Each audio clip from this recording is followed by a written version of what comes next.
सावन मास शुरू होने वाला है। 6 जुलाई से सावन मास शुरू हो जाएगा। हर हर महादेव के जयकारों के साथ हर कोई शिव भक्ति में डूब जाएगा। शिव भक्तों के लिए सावन मास बेहद खास होता है। सावन मास में हर सोमवार को व्रत करने से विशेष फल की प्राप्ति होती है। यहाँ पर मैं आपको एक ऐसे उपाय बताऊंगा कि अगर आप उन उपायों को करेंगे तो आपके जो कुंडली में बुरे ग्रह हैं, अगर आप इन उपायों को करेंगे तो आपके जीवन में जो बुरे प्रभाव इन ग्रहों से मिल रहे हैं वो आपके दूर हो जाएंगे और आपको अच्छे फलों की प्राप्ति होगी। हम सभी ये जानते हैं कि कुंडली में सबसे ज्यादा बुरे ग्रह जो होते हैं वो होते हैं राहु, केतु और शनि। अगर इन पाप ग्रहों के वश में कोई व्यक्ति आ जाता है तो उसके ऊपर इतना कुप्रभाव पड़ता है कि वो व्यक्ति कोई भी काम करेगा तो उससे पहले उसे बहुत ज्यादा आलस आएगा, कोई भी चीज उसे काम करने में मजा नहीं आएगा। साथ ही ऐसे व्यक्ति बहुत ज्यादा गलत निर्णय लेते हैं, साथ ही वो कुप्रभाव में भी चले जाते हैं, गलत आदतें उनकी लग जाती है। तो आज की वीडियो में हम यही बात करेंगे कि सावन मास में आप क्या विशेष उपाय कर सकते हैं जिस वजह से आपके जो शनि, राहु, केतु ये ग्रह हैं आपको कैसे अच्छे फल प्राप्त करवा पाए। तो देखते रहिएगा इस वीडियो को और बने रहेगा मेरे साथ। मेरा नाम है विशाल और आप देख रहे हैं एस्ट्रोविश यूट्यूब चैनल। सब्सक्राइब कीजिए एस्ट्रोविश यूट्यूब चैनल को और बेल आइकन को प्रेस कीजिए जिससे कि मेरे द्वारा अपलोड की हुई सारी यूट्यूब वीडियोस का नोटिफिकेशन आपको मिलता रहे। आप देख रहे हैं world's number 1 free astrology service Astrowish YouTube channel. सबसे पहले अगर बात करी जाए तो शनि ग्रह की।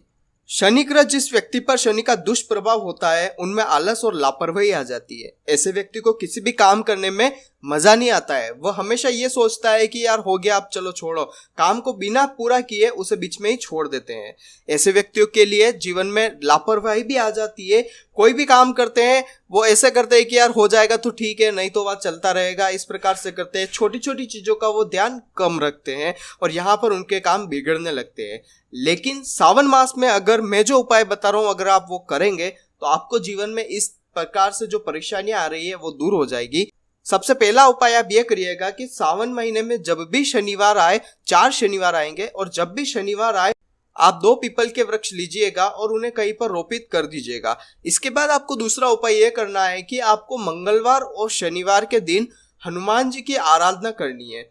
साथ ही एक चीज का ध्यान रखिएगा कि शनिवार के लिए आप ध्यान रखिएगा कि शनिवार को दिन जब आप मंदिर जाए, हनुमान जी के मंदिर जब जाए आप, तो काले तिल और शक्कर ये दोनों जो चीजें हैं आप कहीं पर भी, जैसे कि कोई गार्डन या पेड़ वगैरह हो तो वहां पर आप इसे डाल दीजिएगा।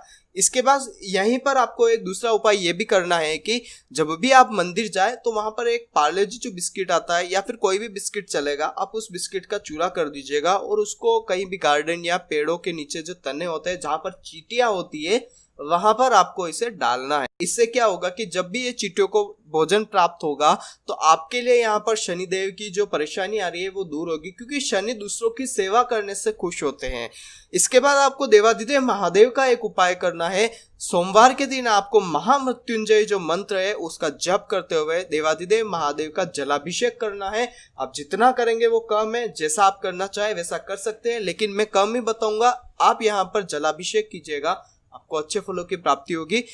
बट आपको ध्यान ये रखना है कि मंत्र के रूप में आपको महामृत्युंजय मंत्र जो है उसका जप करना है। इसके बाद बात कर लेते हैं राहु ग्रह की। राहु के दुष्प्रभाव से व्यक्ति नशे की तरफ जाता है। ये सभी जानते हैं कि राहु जो है व्यक्ति को नशे की तरफ ले जाता है। इसके अलावा उसमें दूसरों को परेशान करने की आदत बन जाती है। ऐसा व्यक्ति क्या होता है कि दूसरों को दुखी कर देने से या फिर दूसरों को दुखी देखने से उसे बहुत ज्यादा मजा आता है, दूसरों के मजे लेने से उसे बहुत ज्यादा मतलब कि आनंद आता है। तो यहाँ पर आपके साथ अगर ऐसा हो रहा है तो आप यहाँ पर राहु के उपाय कीजिएगा। सबसे पहला आपको उपाय ये करना है कि सच्चे मन से आपको भगवान शिव का अभिषेक करना है। 1 लोटा जल चढ़ा दीजिए, सच्चे मन से चढ़ाइएगा। अगर आप पंचाक्षर मंत्र ओम नमः शिवाय का जप करेंगे तो ये तो और बेटर हो गया, सोने पे सुहागा आ गया। अगर आप ये नहीं करना चाहते तो नॉर्मली आप शिव जी के ऊपर 1 लोटा तांबे का लोटा में जल लेकर चढ़ा दीजिएगा। एक चीज का ध्यान रखिएगा कि यहाँ पर आपको जो रोगी होते हैं, विकलांग होते हैं, जो निशक्त जन है, उनकी सेवा करनी है। राहु की अगर दुष्प्रभाव आपको नहीं चाहिए, राहु के अच्छे प्रभाव अगर आपको चाहिए तो आपको यहाँ पर जो निशक्त जन होते हैं, जो विकलांग होते हैं, उनकी आपको सेवा करनी है। साथ ही आपको यहाँ पर योगाभ्यास करना है, क्योंकि राहु जो है व्यक्ति के किसी भी व्यक्ति के जीवन में उसके मस्तिष्क पर सबसे पहले आक्रमण करता है। उसके मस्तिष्क में कुछ ऐसी चीजें ले आता है जिससे व्यक्ति खुरापाती काम करता है, ऐसे काम करता है जो उसकी बॉडी नहीं कर सकती, लेकिन वो अपने मन से वो काम करने के लिए बहुत ज्यादा अट्रैक्टिव रहता है। यानी कि यहाँ पर कह सकते हैं कि ऐसे व्यक्ति के अंदर, जिसके अंदर राहु की महादशा या खराब राहु की महादशा अंतर्दशा चल रही होती है, ऐसे व्यक्ति ज्यादातर वो काम ज्यादा करते हैं जो आवेश में आकर किए जाते हैं। अचानक से वो आवेश में आ जाते हैं, फोकट का साहस बताते कर कुछ नहीं पाते, इस प्रकार की उनके अंदर एक समस्या आ जाती है। तो यहाँ पर अगर आप योग का अभ्यास करेंगे तो आपको बहुत ही अच्छे फल प्राप्त होंगे। आप अगर ओम नमः शिवाय का जप करते हुए ही अगर योगाभ्यास करेंगे, आप मेडिटेशन करेंगे, तो आपको अच्छे फल यहाँ पर प्राप्त होंगे। इसके अलावा इस ग्रह के दुष्प्रभाव को खत्म करने के लिए, शुभ प्रभाव बढ़ाने के लिए सावन में आपको एक चीज का ध्यान रखना है कि मांसाहार नहीं करना है। कोई भी नशे की चीज हो उसे आपको नहीं भोग करना है, आपको नशे का त्याग करना है। साथ ही आपको एक चीज का ध्यान रखना है, यहाँ पर आपको सात्विक भोजन, प्याज लहसुन तक भी आपको भोजन में नहीं लेना है। इस चीज का ध्यान रखिएगा। अगर आपने सावन के पूरे महीने में इस चीज को आपने मान लिया, इस चीज को कर लिया, तो आपको राहु कभी भी परेशान नहीं कर सकेगा। बट ये शर्त यही है कि आपको सात्विक भोजन लेना पड़ेगा। सेकंड, आपको यहाँ पर देवादिदेव महादेव के मन से पूजा अर्चना करनी पड़ेगी और आपको जो है निशक्त जनों की सेवा करनी पड़ेगी। तो इस चीज का ध्यान रखिएगा। अब बात कर लेते हैं केतु के ऊपर कि केतु अगर किसी भी व्यक्ति की कुंडली में दुष्प्रभाव दे रहे होते हैं तो आपको क्या उपाय करने चाहिए। केतु के दुष्प्रभाव में व्यक्ति ईश्वर से दूर हो जाता है। हर परेशानी के लिए वो भगवान को जिम्मेदार ठहराता है। केतु क्या है कि किसी भी व्यक्ति की जन्म कुंडली देखी जाए या फिर नॉर्मल कुंडली देखी जाए तो उसमें केतु जो है धर्म का कारक होता है। जैसे देवगुरु बृहस्पति जो होते हैं वो धार्मिक या धर्म के एक चिन्ह माने जाते हैं ज्योतिष में, तो इसी प्रकार केतु भी धर्म के ही है।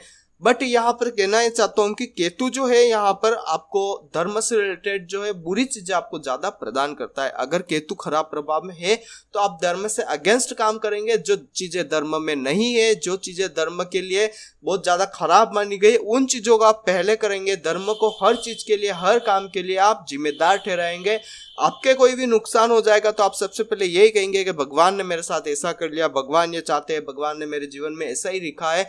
आपने भी देखा होगा कोई लोग होते हैं वो हमेशा यही कहते फिरते हैं कि भगवान ने मेरे जीवन में ये लिखा है, किस्मत में होगा तो ये हो जाएगा, वो हो जाएगा। तो ये जो सारी चीजें होती है, ये सारे केतु के दुष्प्रभाव होते हैं। ऐसे व्यक्ति जो होते हैं अपनी आलसीपन और अपनी मेहनत नहीं करने का जो तरीका होता है उसको किसी दूसरे के ऊपर डालते हैं और वो रीजन ये देते हैं कि भगवान ने मेरे साथ ऐसा किया तो इस वजह से मेरे लिए ऐसा हो गया, अपने धर्म में खराब है, अपने ये खराब है। सारी चीजें इस प्रकार से इन लोगों के लिए रहती है। यहाँ पर आपको केतु के उपाय के लिए मैं कहना चाहता हूँ कि अगर आप केतु के उपाय करना चाहते हैं सावन मास में, तो आपको ध्यान रखना है कि आपको हमेशा अपने आसपास सफाई रखनी, खुद को साफ रखना है, रोजाना स्नान करना है और स्नान करने के बाद सबसे पहले आपको देवादिदेव महादेव की पूजा करने से पहले भी आपको श्री गणेश की पूजा करनी है, उसके बाद देवादिदेव महादेव की पूजा करनी है।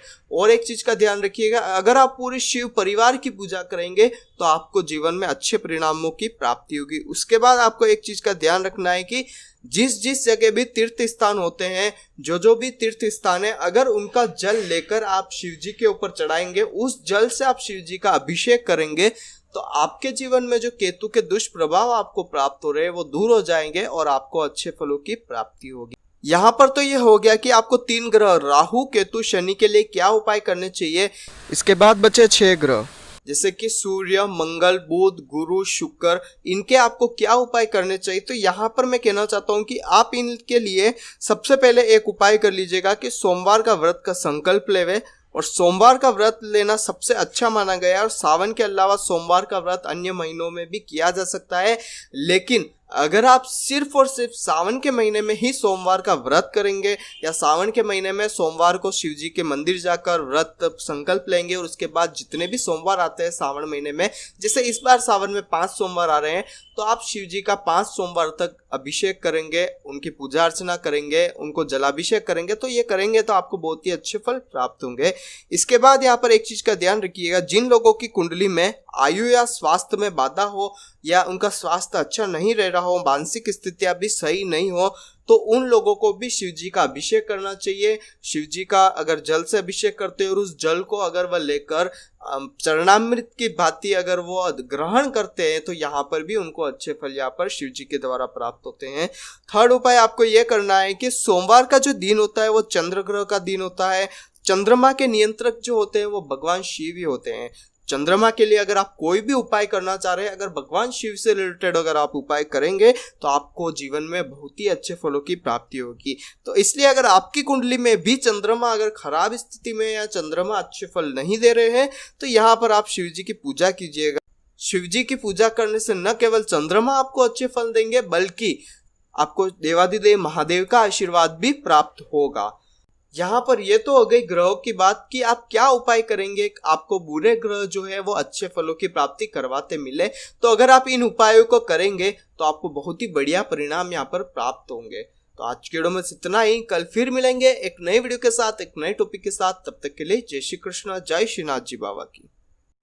आई होप कि मेरे द्वारा बताई गई जानकारी आपके लिए हेल्पफुल और महत्वपूर्ण रही होगी। अगर आपको ये वीडियो पसंद आती है तो इसे दूसरों के साथ भी शेयर कीजिए जिससे कि दूसरे लोग भी इस चीज का फायदा उठा सके। दोस्तों बने रहिए इस चैनल के साथ। मेरा नाम है विशाल और आप देख रहे हैं एस्ट्रोविश यूट्यूब चैनल। जय श्री कृष्ण।